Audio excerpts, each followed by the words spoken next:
I pondered whether to make this a Q&A session, as it were, to see if people were sometimes, if they got questions or want, but I know we kind of do that. Sometimes questions come in the middle of when I'm talking, which is fine, which is fine. I have a question. Yes. Where were they near water when they were fishing? The village of Capernaum is right on the Sea of Galilee. Yeah, so they're around water, a lot of those towns and so forth.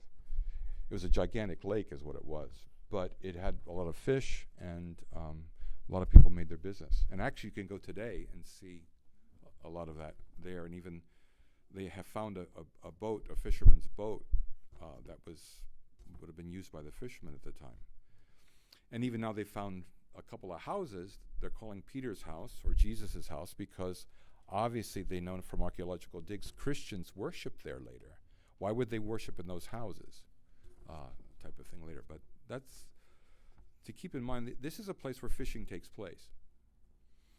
And I think the amazing thing is Jesus comes, and they obviously had a relationship with him. I mean, he's not like unknown to them. John will go into a little more depth about how they met Jesus, and that they really kind of interfaced a lot until this point in time. Anyway, Jesus comes by one day, and he's got people following him, and they want to hear him talk, and so forth. And the press of the crowd is so great that while Peter, Andrew and James and John's dad, Zebedee, they're cleaning their nets because they've been out all night, and now they're back. He gets into one of Peter's boats, and he says, let me go out a little bit far back. And actually, they've shown this, that it makes a natural amphitheater, that he could sit in the boat in the water and talk to the people. And the sound of his voice would have carried phenomenally. Anyway, after he's done sharing however long that was, and I'm sure it was a bit of time, he comes to Peter and he says, let's go out and go fishing. Now, Peter's an amazing character because he exhibits a lot of passion. And he's probably frustrated because all night they were fishing, nothing happened. Keep in mind, again, middle class meant you knew you had enough food for that day for your family. And we know Peter was married. Actually, most of the disciples were married. They had to take care of their families. They caught nothing. That's a very scary proposition in a world that middle class meant you live day to day. So they're thinking, probably as they're, mending their nets, they're probably even tightening them very tight in their frustration, fear, and so on and so forth. Anyway, and probably it's almost incredulous to Peter that Jesus comes up to him and says, let's go out and go fishing. Well, now it's almost the middle of the day, it's almost noontime, etc., etc. So he says, look, we've worked all night, nothing happened. Nighttime is normally the time to go fishing. But, and this tells me that he knew Jesus beforehand somewhat. He says, but because you say so, we'll go out. We'll go out. And obviously there's a sense of respect for Jesus because Luke uses the word master or somebody who's in charge as a title. And so they all get into the boat and they push out. And I'm sure they're thinking, okay, we'll do it. He's going to see that this doesn't work. I've been at this business for a long time, and I know how this all works. But we're going to do it because he asked. And in the meantime, he's probably in his brain getting upset still and thinking about the fact that there's, we worked all night, nothing. What are we going to do? And if this happens one more night, we're really going to be messed up. Where am I going to get income for the kids and so forth? I mean, we can get some fish at least once in a while, but nothing. And suddenly the water starts bubbling. Suddenly the catch comes in, and as they're trying to pull it in, the weight is so intense that they can't, and they're yelling to shore and asking James and John and their father Zebedee to come out and help them. And even between the two boats, the catch is like phenomenal, that it's swamping the boats. And Peter sees this. And what's his response? And this is one of those fascinating gospel stories. He doesn't go whoopee, great. He falls at Jesus' knees. Jesus is sitting in the boat. And he yells, "Leave me. I'm a sinful person. You shouldn't be with me. You shouldn't be with me."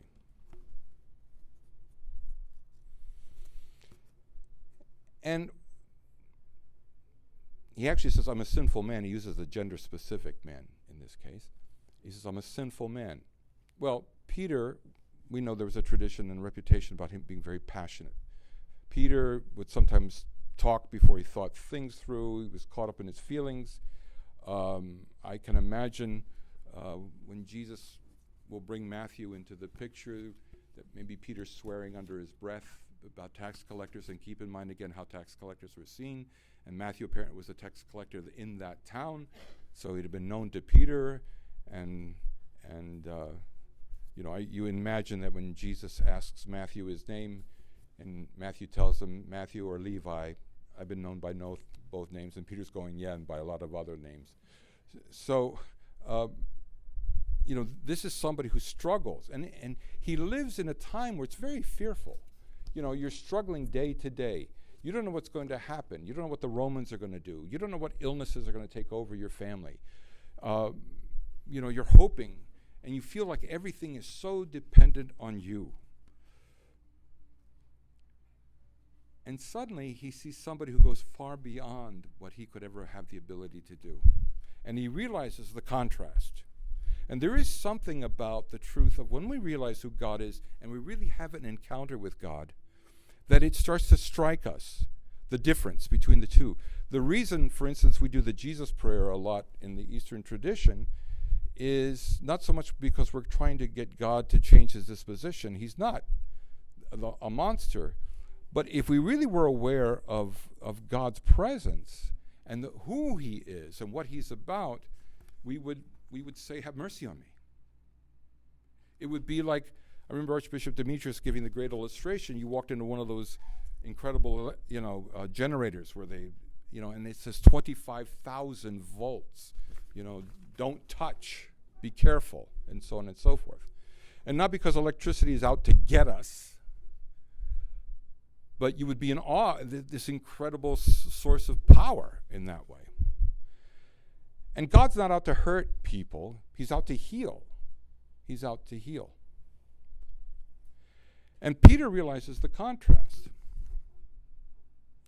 And when he does, and this is incredible to me, he makes himself vulnerable. He doesn't play his arrogant self. Now he would struggle with that later. Yeah, I got it all together. Yeah, I'm a, he's even going to tell Jesus what to do at times and so forth. And he learns the hard way that it doesn't work out that way. Even the night before Christ dies, "Oh yeah, I won't abandon you. I'll never deny you. I'll go to jail. I'll even die for you." And it's like, and poor Peter will eat a lot of crow in the course of his relationship with Christ. But it's something very powerful in that. And he's learning that the walls he puts up or the fronts that he puts up, they don't work with Jesus. They don't work with Jesus. And the idea of vulnerability that plays in. And so here's Peter seeing the reality of who he is, and in contrast to the presence of God right in front of him. And I think it's good to understand this because this gospel is not just about me and Jesus type of thing. It's also about us as church, because Jesus now invites Peter in response to Peter's comment about being a sinful man and I got all my stuff, my anger, my rage, my lusts, all these things that I struggle with. Peter, come on, we're going to now go fishing for people. He invites Peter to be a partner with him in this incredible work that he's about to do. And this is about not only us as individuals, but us as a church. People talk about their vocation, their ministries, and so on and so forth. And sadly, we only think in terms of individual mission, individual ministries. And we don't think also in terms of the larger, as a community, what is our ministry? What are we called to? What are we called to? And I think we know we're not just called to be a place where you can do liturgy and people can get their sacraments if they need baptism, weddings, funerals, and we're having a sale this weekend or something like that. It is about a place where Christ is present, where we give thanks to God for that reality, but as also people thanking him for the reality that we're here to partner with him both personally and as a community to be his presence reaching out into the world around us. And we may look at ourselves and say, "Jesus, I'm so broken. I have my issues." We struggle with control out of our fears. There's different ways we can express our fears. There's a different ways our passions can come out, not only in terms of arrogance, but even in terms of playing victim. And I don't mean playing like faking it, but the fact that sometimes without realizing it, that's a way that we can get people to do what we want and so forth. And I know that sometimes when I was in certain situations in my life where you become afraid, so it's easy to sit there and play the victim, and that way people may feel sorry for me or do what I'm asking and so on and so forth. And I'm not saying those aren't struggles and real, but the thing is about being vulnerable. What does that really mean? And being vulnerable with other people who are trying to be vulnerable. That's a scary proposition because we come together. Peter now is going to be together with other disciples who he doesn't even necessarily like and so forth. Like I said, when Matthew comes into the picture, and he's got to be vulnerable. And they're trying to be vulnerable too. I mean, Jesus picks 12 guys to represent Israel renewed, rebirthed, and so on and so forth. And one of them's going to actually even hand Jesus over to the authorities in the end. And actually even the rest of them, the 11 of them, they're going to totally abandon Jesus when it's in his greatest hour of need. And yet Jesus picks them. And Jesus is vulnerable with them. Jesus even displays frustration. Jesus displays when he's struggling with things. I mean, there's this incredible picture of Jesus that he's shaken up when Peter tries to dissuade him from going to Jerusalem, etc., etc. When I was a kid, I liked to color. The coloring books. My mom would get a ton of them. And, we'd start out getting the nice box of crayons. They all wrapped nicely. They all had points on them, and then, good old Crayola with the yellow and kind of bluish green box and everything else. But over time, right,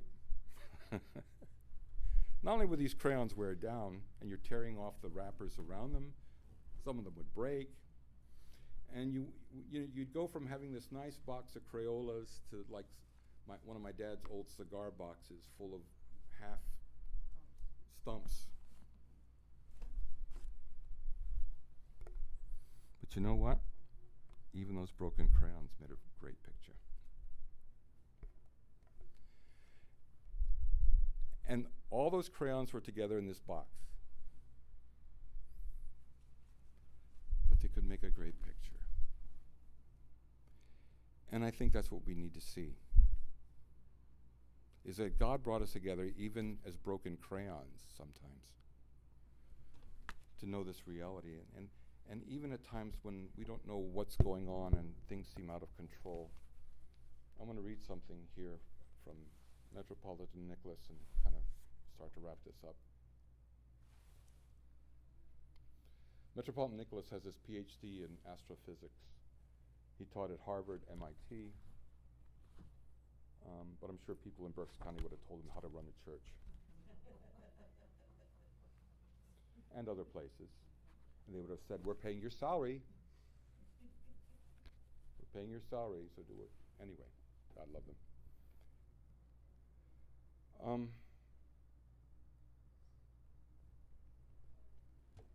He talks about what it means to be church. He says, God is, this is amazing, his language. He says, God's like a black hole which exists in the universe. He cannot be seen, he's ascertained. He is such a powerful gravitational field that he attracts everyone without being apparent. He does not reveal the very secret of his identity, but rather he stimulates our capacity to ascertain him and believe in him. God is noble. He hides. This is why we must search for him. His love is subject to our free will. That's why we must claim him. He's very bountiful yet unknown. That's why we dare to seek him. But then there's those times when things are difficult, times of suffering and so forth. And he says the church embraces suffering at the point where human strength ends, where ephemeral hopes crumble, where reason disintegrates, where time, our permanent companion, is stripped of its omnipotence and meaning at the limits of human existence. There, God's presence can be discerned. It's not the nice crayons, it's the broken ones. On the borders of the known and the unknown, the temporal, the eternal, rationality, irrationality, life, death, through dilemmas, unanswered questions, insurmountable crises, where error grapples with discovery, overwhelming defeat with victory, and unbelief with faith. In hospitals, in intensive care units, in waiting rooms, in maternity wards, in cemeteries, homes for the terminally ill, genetic engineering laboratories, and places of asceticism, in the haunts of prayers and tears, where the pounding whys are more valuable than the answers, where the humility of if and maybe is in danger of becoming indignation and blasphemy. These are the places frequented by God,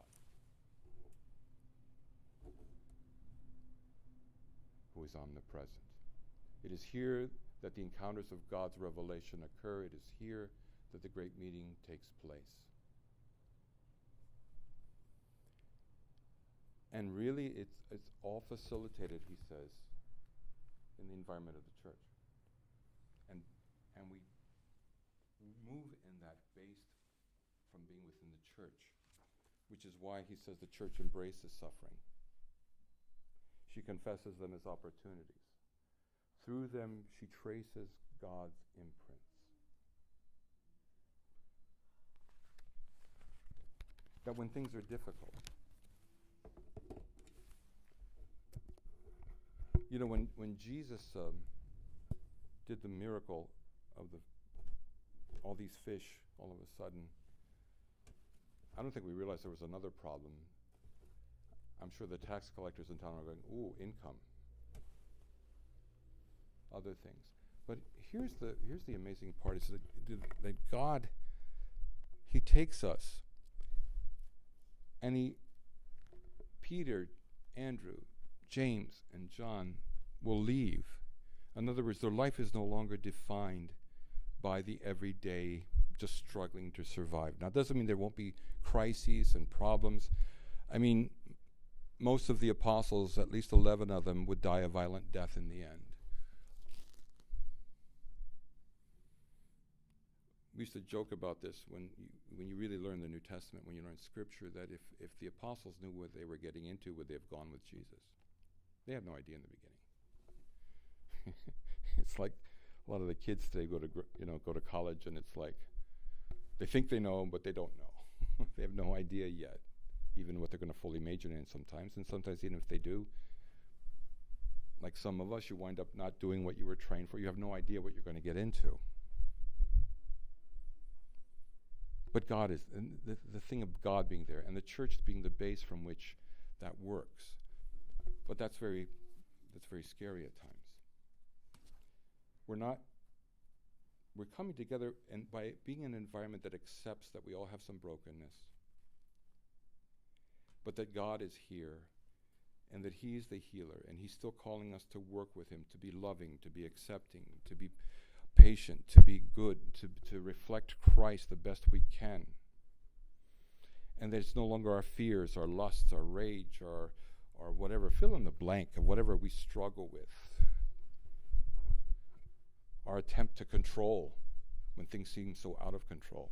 And I think that's what the church is really pointing to, what Christ is pointing to. Because how is Jesus going to conquer death and bring about the kingdom of God? It's not going to be by all the parades and everything else like we know. We know it's going to be by embracing the suffering of humanity, taking it into himself, by making himself so vulnerable that he will be able to speak for all of humanity as well as speak for God. You know, in one breath to yell, my God, why have you forsaken me? And then continue with Psalm 22, because that line is also from the psalm, and continue with the rest of the psalm. Basically is the implication, praying that what he's going through and about will uncover somehow in the mystery the presence of God himself and cause an explosion of the kingdom on earth as in heaven. And this is the place we work that out. And we have a calling. Every parish is to have a calling, just like each one of us has a calling to participate in that. As persons, individual persons, and as a community.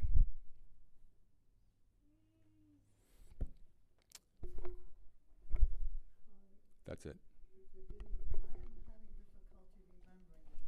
That's all right. You